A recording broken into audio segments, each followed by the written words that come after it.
Good evening. My name is Dennis Guaglianone, 73 Cooper Avenue, Milford, Connecticut. My email address is djg06460@gmail.com. I want to start out, I've got two issues, and I'm going to go through this real fast. I want to apologize first for not coming to speak earlier on the issues that had to do with MGAT. I was away taking care of a sick family member. Let me start out by saying politics is not a game. To me, it is a life or death struggle here in Connecticut. I am not a Republican, not a Democrat, not a Milford Independent, or a Connecticut Independent Party member. I am not associated, also, with Mike Menente's anti-tax party. I say all this because I have been accused for 2 years of showing favoritism to the mayor's party. Those people who know me know that I was raised in Stratford by my very liberal Democrat parents and my grandmother, three of the most honorable people I've met in my life, and I've met a lot of people. Most of my family is Democrat, and people who know me also know that I'm passionately unaffiliated. We don't have time here for me to explain why. I want to set the record straight today, and I'm going to give you 4 names to start out with: Richard Smith, Robert Massoud, Michael Brown, Tessa Marquis. This issue started over 2 years ago during the election campaign of 2007, when certain Democrats asked me to provide MGAT films and services for Democrat commercials. This is a violation of federal law. Tessa Marquis started out first nicely asking me to help. Then she attempted to bribe me with a full-time job. I politely refused. Phil Kearney also did the same.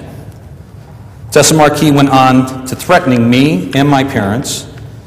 And finally, at the 2007 Oyster Festival, she told me that they had done it themselves and they didn't need my help.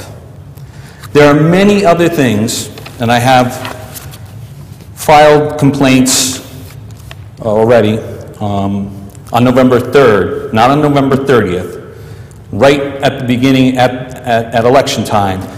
I could have filed these complaints in April 2009, but I didn't want anyone accusing me of going after and trying to affect the election campaign.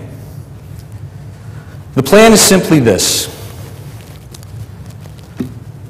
The plan was and is for these Democrats to control the channel, the content, and to quickly use the content for their media-driven election campaigns.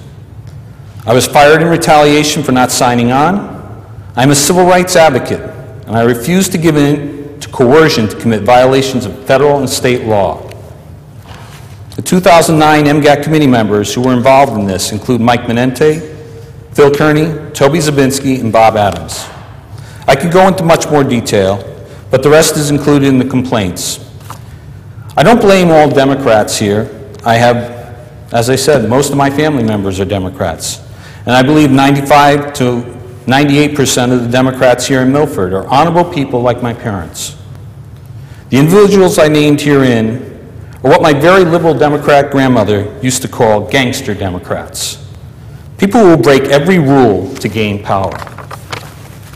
Now, I actually have another issue that's really quick, and I beg your indulgence on this, and it's probably more important than answering all this slanderous garbage that I had to deal with. You'll have to start wrapping up. Okay, it'll take me 1 minute. It is coming up on April, and I want to say a few words about an at-risk group of young people. Our high school young men are suffering terribly, and although we do a lot for our young people here, I'm afraid at this time, with the economy the way it is, we are not doing enough. I don't want to go into the psychological basis for this conclusion, but I want to make sure that Milford does not get in the news for something we never expected to happen here. Please spend the time, and I'm saying this both to our elected officials, all our government officials, and our parents.